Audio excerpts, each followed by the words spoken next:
Oo, dami sa discount. Biyay ka ba master mamaya? Mamaya. Ha? Mamaya, mabiyay ako. Relax lang, relax. Oh, so yun guys. So, part 2 ng video natin dito sa bonsai ni Boss Rick. Richard's Bonsai. So, dito lang po yan sa UP Diliman Bonsai Society. Pagpasok nyo ng Bonsai Society, sa bungad lang po yung bonsai garden yan, mga kabonsai. So, yung mga malalaking tugas ha, baka may kursunada sa inyo, dito lang po yan kay Boss Rick. So, ngayon swerte na naman tayo kasi nagwo-workshop si Boss Rick. So, Santa naman, Dwarf Santa, no? May taga-paypay pa yan. Si Boss Efren, taga-paypay na Boss Rick. So, Master Rick yan. Master Rick. So, ayan po, ganyan lang dito sa UP Diliman. Ayan, usapang bonsai lang po ang kwentuhan dito lagi. Kaya, natutuwa ako pag nandito ako sa UP.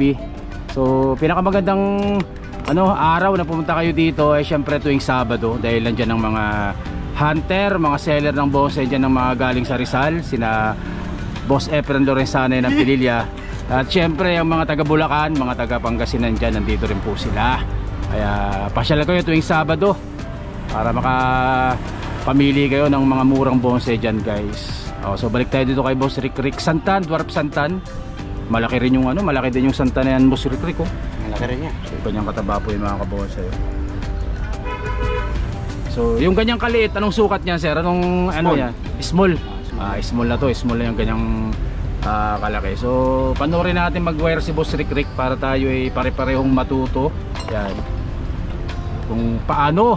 Ito puno nga lang to. Kung paano mag-style. So puro to, yung mga primary branch. Ilalatag lang ni Boss Rick yan. Yan. Santa na, Dwarf Santan po yan mga kabonsai. Pwede na sa to? Pwede na sa 1.5 1,500? So murang-mura na po yan. 1,500 na kayo, pasyalan nyo dito. Baka maabutan nyo pa. Presyong pamigay na lang po ni Boss Rick yan, 1,500. Saka nakita ang 1,500 na ganyang kalaking santan. Pambili na nga lang, pambili ng asin. Asin pambili ng ulam daw, asin. Hello.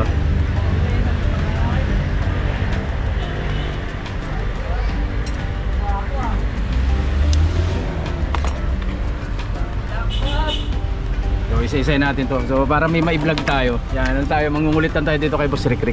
Ito. So Boss Rick, yung ganitong tools, anong tawag sa ganito? Branch. Branch cutter.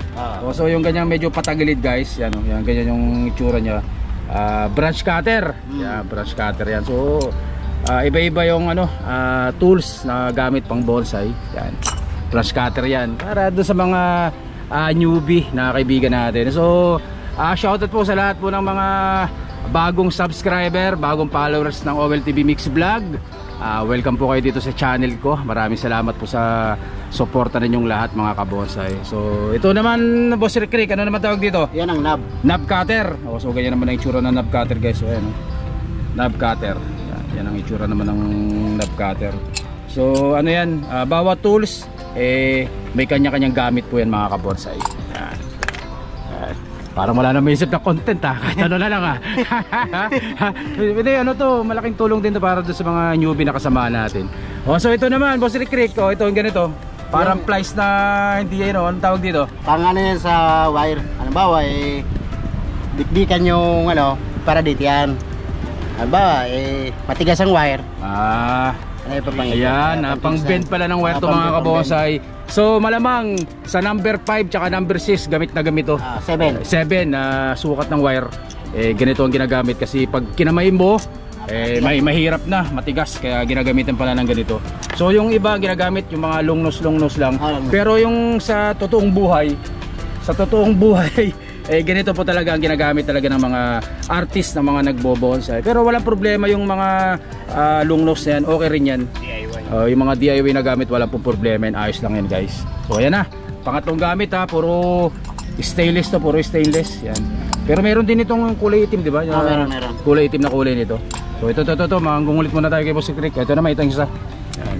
So maliban dun sa pang-bend ng, ito yung pang-bend ng branch na yan, ng wire na malalaki. Ito, ano naman ang tawag dito? Wire cutter. Ha? Wire cutter. Wire cutter. So ito yung pang-bend ng wire, itong isa. Yan. Ito pang bend ng wire to. So ito naman kung ang ginagamit ang ginagamit ko ano lang cutter talaga cutter pliers So ito talaga ang ginagamit nila, wire cutter. So ganyan ang itsura niyan guys. Ayan, wire cutter naman ang tawag po dyan mga kabonsai. Yan, wire cutter. Pero yung pwede namang mga DIY na rin, wala namang problema yan. Wala namang problema yan. Pero syempre dahil ang mga customer ni Boss Rick Rick na siniservice niya, home service ng mga bonsai, mga big time, kaya kailangan ng gamit niya talagang bonsai ang trabaho, bonsai ang hanap buhay. Kaya kailangan ng gamit talagang yung pang bonsai talaga. Yan. Dahil ulitin ko pala guys, sa mga magpapa home service, sa mga may mga bonsai dyan na hindi na maintindi, sobra busy sa trabaho, pwede pa kayong kumonta kay Boss Rick Rick. At nag-home service po siya. Ibig sabihin papasyalan niya ang mga bonsai ninyo, siya ang mag-workshop, siya ang gagawa. Yan. Ilalagay ko po sa dulo ng video na to yung tarpaulin. Yung tarpaulin na, hindi yung number. Tarpaulin talaga ni Boss Rick Rick. Ilalagay ko sa dulo ng video na to.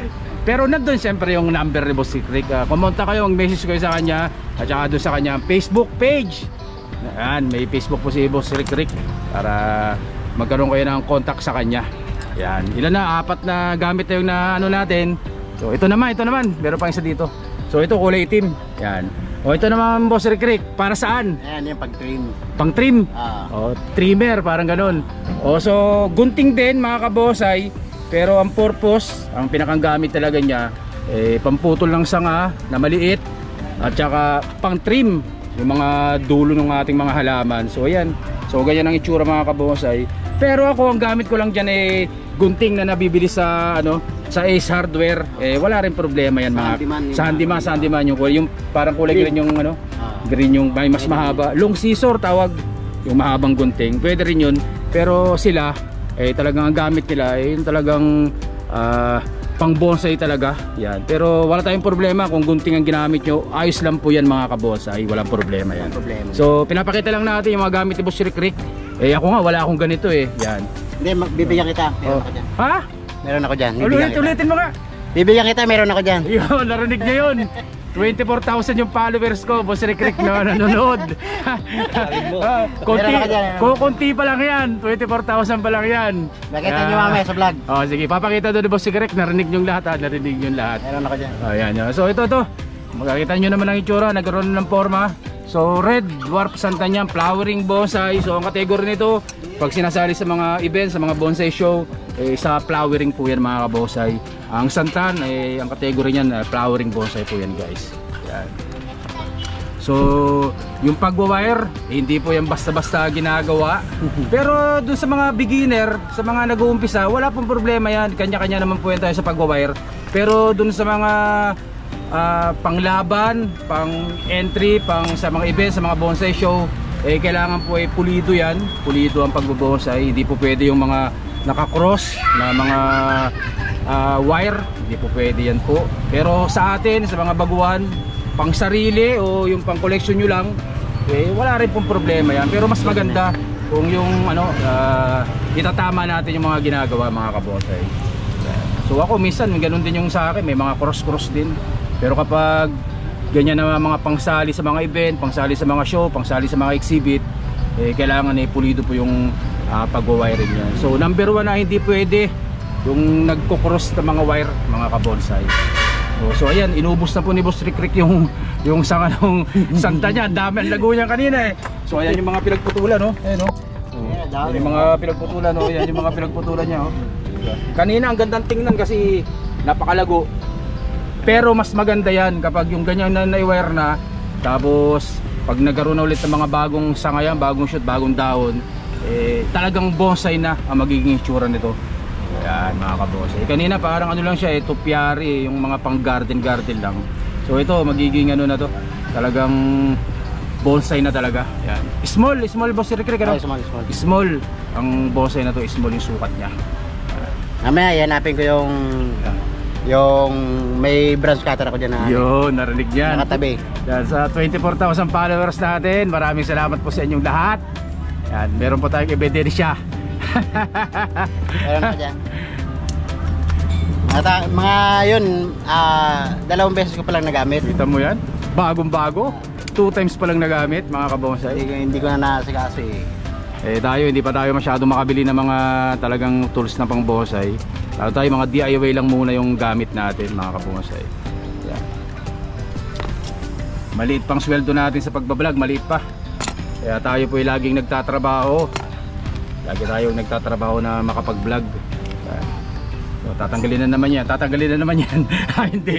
Kala ko puputulin na naman eh. Talagang puputulin. Ay, puputulin nga. Nakaharag eh. Pinutol na nga. Ayan. Nakaharag.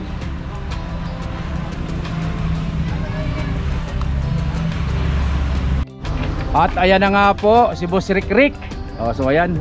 So branch cutter. Lilinisan ko lang, nakakaya eh. So pero yung itim niya ng original. Yung itim ano. Yan. Pero wala rin problema yung mga puti, yung mga stainless, ayos din gamitin yan, hindi kinakalawang. Pero itong mga black, itong kagaya nito, sobrang tatalim po niya mga yakabosay. So ayan, branch cutter pre. Branch cutter. Branch cutter, napakaswerte natin. Yan. Kung sino po ang pinakaswerte sa araw na ito, ay ako po yun mga kabosay. Dahil meron po tayong binigyan tayo ni Boss Rick Rick ng branch cutter. So itong ganito, medyo mahal din yan pag bibili nyo mga kabosay. Magkano presyo ng ganyan pag nabibili? Nasa 350. Ulitin mo nga ulit. Nasa 3.5. O sa mga kabosay, 3,500 yung presyo ng branch cutter. Grabing mahal pala niyan. Yan. Kaya syempre, maraming salamat kay Boss Rick Rick. Ito nakapagkwentuhan lang ako. Nag-vlog pa ako sa bonsai niya. May take home pa tayo na branch cutter ang take home natin mga kabosay. So wala akong ganyan, ang ginagamit ko lang yung cutter lang talaga na nabibili sa mga sa mga hardware. Ganun lang ang ginagamit natin. Walang problema yun, okay lang po yun. Pero syempre sila pag mga artist yung ganyan, mga nagwo-workshop na mga bonsai ng iba, syempre kailangan yung maganda yung gamit para maganda rin ang kalabasan ng trabaho. Kasi yun po ang isa sa trabaho ni Boss Rick Rick, ang mag-workshop ng bonsai ng ibang tao. Home service mga kabonsay. Ang gamit niya, kung anong ginagamit ng mga nagbo-bonsai, so yun din ang ginagamit niya mga kabonsay.